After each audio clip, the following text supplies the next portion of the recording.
नमस्कार, श्री स्वामी समर्थ. तर आपल्या या चॅनलमध्ये तुमचे सगळ्यांचे स्वागत करते. तुमच्या सगळ्या इच्छा स्वामी महाराजांच्या कृपेने पूर्ण होत हीच स्वामीचरणी प्रार्थना करते आणि आजच्या व्हिडिओला सुरुवात करते. तर बरेचसे ताईंचे प्रश्न आहेत की कुंचम देवघरामध्ये ठेवायचा आणि तो कसा ठेवायचा, किंवा दुसऱ्या दिवशी आपण ज्यावेळी शुक्रवारी पूजा करतो त्या दुसऱ्या दिवशी त्या कुंचमचं काय करायचं, त्याच्यातील साहित्याचं काय करायचं, असे बरेचसे प्रश्न आहेत. तर इथं बघा, हे शुद्ध प्युअर गाईच्या तुपाचे दिवे आहेत आणि या हे जे वाती आहेत याचे हे सुद्धा आपल्याकडे उपलब्ध आहेत. 50 वातीचा मोठ्या 1 तास चालणारा 50 वातीचा डब्बा आहे. त्याच्यामध्ये पूर्ण प्युअर शुद्ध तुपाच्या अशा वाती तुम्हाला मिळतील. आणि त्याच्यानंतर आपल्याकडं कुंचम आहेत. तर बघा, दुसऱ्या दिवशी तुम्हाला काय करायचं आहे, तर आज आहे शनिवार आणि मी ही जी आहे ना शनिवारची पूजा तुम्हाला दाखवत आहे. काल शुक्रवारी किंवा पौर्णिमेच्या दिवशी करायची दाखवली होती, तर आज शनिवारी कशी पूजा करायची ते दाखवत आहे. तर जे आपण आदल्या दिवशी शुक्रवारी जो दिवा लावलेला असतो त्याच दिव्यामध्ये तुम्हाला एक तुपाची वात लावायची आहे. अगदी छोटी लावा, मोठी लावा, किंवा कुठलाही एखादा साधा जरी दिवा लावलात तरीसुद्धा चालेल. फक्त दिवा लावून आपल्याला साईडला ठेवायचा आहे. ज्यावेळेस आपण देवपूजा करणार आहोत त्यावेळेस दुसरा दिवा आपल्याला लावायचा आहे. त्याच्यानंतर बघा, आपले जे देवघर आपल्याला स्वच्छ करून घ्यायचं आहे. म्हणजे देवाची कालची जी फुलं आहेत, सगळी सुकलेली फुलं आहेत बघा इथं, तर ती सगळी फुलं तुम्हाला काढून घ्यायची आहेत. आणि सगळी फुलं ज्यावेळेस आपण काढून घेतो त्यावेळेस दोन्ही हातामध्ये ती फुलं घ्यायचं आणि त्याचा एकदा आपल्याला वास घ्यायचा आहे. कारण आपण ती फुलं देवाच्या चरणी अर्पण केलेले असतात, त्यामुळं त्याचं अस्तित्व असतं देवाचं त्या फुलामध्ये उतरलेलं असतं. आणि ज्यावेळेस आपण ते श्वास घेतो त्यावेळेस त्याचा आशीर्वाद, त्याची जी एनर्जी असते ती आपल्या अंगामध्ये जात असते. त्याच्यामुळं आपल्याला कधीही ज्यावेळेस देवाची फुलं उचलून घेतो त्यावेळेस दोन्ही हातामध्ये घेऊन त्याचा आपल्याला वास घ्यायचा आहे. त्यानंतर एखादी मोठी परात, म्हणजे तुमच्याकडे जसे देव असतील तसं तुम्ही घेऊ शकता. ताट छोटं मोठं किंवा मोठं गंगाळ असेल, जे काही असेल तेच तुम्ही घेऊ शकता. आणि त्याच्यानंतर तुम्हाला काय करायचं आहे, तुम्ही जर कपडा बदलत असाल, खालचं जे वस्त्र आपण अंतरतो ते जर बदलत असेल तर ते सुद्धा बदलायचं आहे. किंवा 2 दिवसाला 4 दिवसाला बदललं तरीसुद्धा चालतं. तर ज्या मोठ्या मूर्त्या आहेत त्या एका हातानं उचलत नाही, तर त्या थोड्याशा दोन्ही हात लावून उचलायचं. आणि आपल्याला त्या सगळ्या ज्या मूर्ती आहेत त्या एका ताटामध्ये काढून घ्यायचं आहे. तर काल शुक्रवार होता त्याच्यामुळं मी वस्त्र बदललेलं होतं खालचं, तर आज शनिवारी मी बदलणार नाही. तर बघा, इथं सगळे असे मी देव जे आपले आहेत ते ताटामध्ये काढून घेतलेले आहेत. रोजची देवपूजा असू द्या किंवा कधीही देवपूजा तुम्ही करा, त्यावेळेस काय करायचं आहे, आपल्याला असं ताटामध्ये एका अगोदर सगळं काढून घ्यायचं आहे आणि एक एक देव आपल्या हातामध्ये घेऊन त्याची धुवायचं आहे. एकत्र सगळे देव कधीही धुवायचे नसतात. त्याच्यानंतर बघा, इथं जे साहित्य आहे ते छोटे चौरंग आहेत, अन्नपूर्णा मातीची प्लेट आहे तांदूळ ठेवलेली, परत गजांत लक्ष्मी आहे, छोटासा पाट आहे. हे सगळं तुम्हाला काढून घ्यायचं आहे. देवघर जे आहे एखादा कपडा घ्यायचा आणि त्या कपड्यानं स्वच्छ पुसून घ्यायचं आहे. स्वामी जे असतात आपले ती सुद्धा खाली घ्यायचे आहेत, त्यांना सुद्धा अभिषेक करायचा असतो. किंवा एखादा ओला कपडा करून ते सुद्धा आपण पुसून घेतलं तरीसुद्धा चालतं. आणि सगळे देव असं घेतल्यानंतर आपल्याला ज्या आपल्या पायऱ्या आहेत देवघराच्या त्या पूर्ण स्वच्छ पुसून घ्यायच्या आहेत. एखाद्या कपड्याने तुम्ही ओला करून पुसून घ्या किंवा असं कोरड्या कपड्याने सुद्धा पूर्ण स्वच्छ पुसून घ्यायचं आहे. पूर्ण देवघर आहे ते वरून एकदा कपडा मारून घ्यायचा आहे. रोज आपल्याला थोडं तरी वरून पूर्ण कपडा मारून घ्यायचा आहे. कारण अगरबत्त्याचं जी काजळे असते, दिव्याचं हे धूर असतो, किंवा आपण जे कप धूप लावतो त्याचा खूप धूर होतो, त्याच्यामुळं देवघर हे खराब होत असतं. तर असं आपल्याला ते घ्यायचं आहे स्वच्छ पुसून. त्यानंतर आपल्याला अगोदर आपले गुरु महाराज, आपले स्वामी समर्थ महाराज आपल्याला अगोदर त्यांची पूजा करून घ्यायची आहे त्या पायरीवरती. तर आज शनिवार असल्यामुळं नेव्ही ब्ल्यू कलरचे मी कपडे त्यांना दर शनिवारी घालत असते. तर बघा, इथं स्वामींना असं व्यवस्थित आपल्याला पूजा करून घ्यायची आहे. कपडे आता झालेत, त्यांचं जे अलंकार आहेत ते घातलेले आहेत. आणि ज्यावेळेस त्यांना आपण अगोदर बसवतो त्यावेळेस आरतीने ओवाळून घ्यायचं आहे. इकडे एक दिवा दुसरा लावून घ्यायचा आणि त्यानंतर आपल्याला दिव्याने ओवाळून घ्यायचं आहे, धूपाने ओवाळून घ्यायचं आहे.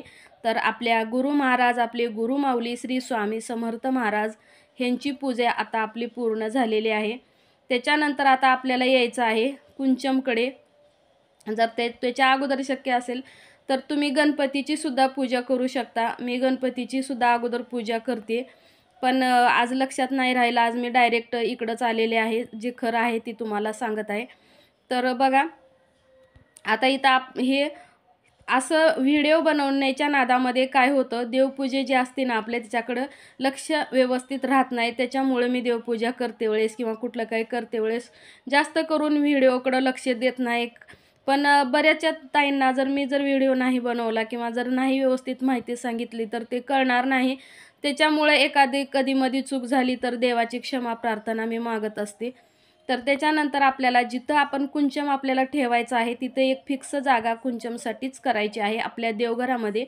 आता तिथं बघा मी गजांत लक्ष्मी उचलून ठेवलेली आहे. त्यानंतर आपल्याला हळदी कुंकू कुंचमला व्हायचं आहे. त्याच्यावर जी सगळी कालची शिळी फुलं आपण काढून घेतलेली आहेत, हळदी कुंकू व्हायचं आहे. अक्षदा म्हणून आपल्याला वरती तांदूळ जे असतात आपले थोडेसे ते टाकायचे आहेत. त्याच्यानंतर आपल्याला अगरबत्ती लावून घ्यायची आहे. दिवा तर अगोदरच लावलेला आहे. आणि हे लक्ष्मी माते तुम्ही तुमच्या जाग्यावर बसा अशी आपल्याला त्यांना प्रार्थना करायची. तुम्ही तुमच्या जागेवर स्थानपन्न व्हा किंवा तुम्हाला जे कुठलं दुसरं शब्द जर येत असतील तर तुम्ही ते बोलू शकता. तुम्ही या माझ्या घरामध्ये कायम निवास करा, माझ्या घरामध्ये तुमचं वास्तव्य कायम राहू द्या, अशी आपल्याला प्रार्थना करायची आहे. आणि त्याच्यानंतर जो डिश आहे त्या डिशमध्ये आपल्याला 5चे कॉईन ठेवायचे आहेत. दोन्ही हाताने नमस्कार करायचा आहे, त्यांचं दर्शन घ्यायचं आहे आणि दोन्ही हाताने उचलून आपल्याला तो कुंचम व्यवस्थित असा डिशमध्ये ठेवून द्यायचा आहे. अशी आपली शुक्रवारची पूजा करायची आहे. जर तुम्ही बांगड्या खाली ठेवलेल्या असतील तर तुम्ही प्लेटमध्ये सुद्धा त्या बांगड्या तशाच 8 दिवस ठेवू शकता पुढच्या शुक्रवारपर्यंत. जर खाली ठेवणं तुम्हाला शक्य वाटत नसेल तर काय करायचं, वरचे थोडेसे तांदूळ काढून घ्यायचे, त्याच्यामध्ये पूर्ण ज्या बांगड्या आहेत त्या तुमच्या बांगड्या टाकायच्या आणि परत वरून तांदूळ टाकून वर आपल्याला अष्टमची फुलं लावून आपल्याला नंतरसुद्धा अशीच पूजा करायची आहे. म्हणजे हळदी कुंकू व्हायचं, धूपदीप ओवाळायचा, अगरबत्ती ओवाळायची आणि लक्ष्मी मातेची प्रार्थना करायची. माझ्या घरामध्ये तुमचं निरंतर वास राहू द्या, जितकी शक्य असेल तितकी मी तुमची सेवा करते असं. पण इतकंच की दररोज तुम्ही ओम महालक्ष्मी देव्याय नमः किंवा श्रीम या मंत्राचा 108 वेळेस एक तरी माळ रोज आपल्याला जप करायचा आहे. शक्य असेल तर 5, 7, 11 माळा करू शकता. शक्य नसेल तर कमीत कमी एक तरी माळ आपल्याला रोज जप करायचा आहे. नसेल तेही शक्य, आजकालची खूप धावपळीचं जीवन झालेलं आहे. माणसांकडे अजिबात टाईम नाही, वेळ नाही. इतक्या महागाईच्या या काळामध्ये जीवन इतकं धकाधकीचं झालेलं आहे. त्याच्यामुळे बऱ्याच महिलांना, बऱ्याच ताईंना वेळ नसतो. तर त्याने किमान शुक्रवारी तरी अगदी मनोभावे तुम्ही पूजा करा. साधी भोळी पूजा करा. नक्की तुम्हाला त्याचा रिझल्ट मिळेल. आणि संकल्प सोडून जर तुम्ही 5, 7, 21, 11 शुक्रवार केले तरीसुद्धा खूप चांगला त्याचा रिझल्ट मिळत असतो.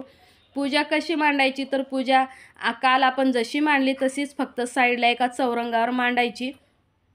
आणि त्याच्यानंतर आपल्याला सगळं जे आपण साहित्य आत टाकतो ते सगळं साहित्य टाकायचं. महालक्ष्मी अष्टम किंवा महालक्ष्मी स्तोत्र जे तुम्हाला वाचायचं आहे त्याचा संकल्प तुम्हाला करायचा आहे. आणि न चुकता एकही शुक्रवार न चुकता तुम्हाला जे तुम्ही ज्याचा संकल्प केलेला असेल तो तुम्हाला 21 शुक्रवार न चुकता पूर्ण करायचा आहे. तर 21 शुक्रवारच्या आतच तुमची जी संकल्प असेल तो पूर्ण झालेला असेल. पूर्ण झाल्यावर सुद्धा तुम्हाला कंटिन्यू पूजा पुढं 21 दिवस करायची आहे. त्याच्यानंतर एखादी सुवासिनी स्त्रीला तुम्ही हळदी कुंकू किंवा एखादी काहीतरी भेटवस्तू किंवा काय तुम्हाला शक्य असेल ते तुम्ही दान देऊ शकता. किंवा कुमारिका असतील तर कुमारिकाला देऊ शकता. किंवा लक्ष्मी नारायण म्हणून एखादी तुम्ही जोडी जीव घालून त्या जोडीला तुम्हाला जे शक्य असेल ते कपडे, वस्त्र किंवा काय तुम्हाला शक्य असेल ते सुद्धा तुम्ही दान करू शकता. ब्लाऊज पीस, नारळ, टॉवेल, टोपी हे सुद्धा तुम्ही लक्ष्मीनारायण समजून त्यांची ओटी भरू शकता. तर अशा प्रकारे शुक्रवार तुम्हाला करायचे आहेत. जर तुम्हाला खरंच काही समजत नसेल तर तुम्ही नक्की कमेंट करून सांगायचं आहे की व्हिडिओ म्हणजे 21 शुक्रवार, फक्त 21 शुक्रवाराचं व्हिडिओ बनवा. तर त्याप्रमाणे मी 21 शुक्रवाराचा तुम्हाला एक व्हिडिओ नक्कीच बनवून तुमच्यापर्यंत ती माहिती पोहोचवण्याचा प्रयत्न करेन. तर बघा आपण पूर्ण कुंचम जो आहे तो असा उचलून वरती ठेवलेला आहे. त्यानंतर बघा आपल्याला काय करायचं आहे, आता इथं माझा भात झालेला होता. आज शनिवार आहे. काल तांदूळ पूर्ण काढून मी खीर बनवलेली, थोडासे तांदूळ शिल्लक ठेवलेले, ते सकाळी मी भात केलेला आहे. आणि साखर भात आज देवीला म्हणजे कुंचमचा नैवेद्य, आणि इकडे देवांसाठी सुद्धा मी आज साखर भाताचा नैवेद्य सकाळी सकाळी ठेवत आहे. आत्ता वाजलेले आहेत 7 वाजलेले आहेत. 7 वाजता माझी जी पूजा आहे ती बघा इथं पूर्ण झालेली आहे. तुपाचा दिवासुद्धा समोर लावलेला आहे, कप धूप लावलेला आहे, इकडं अगरबत्ती आहेत. तर अशी आपली लक्ष्मी माता बघा, दिवा इकडं आहे तर इकडं पुढं कुंचमवर सुद्धा किती छान आणि किती सरळ आपला जो बघा वरती त्याचं तेज जात आहे. त्यानंतर तुम्ही एक माळ मंत्र म्हणायचा आहे, जप करायचा आहे.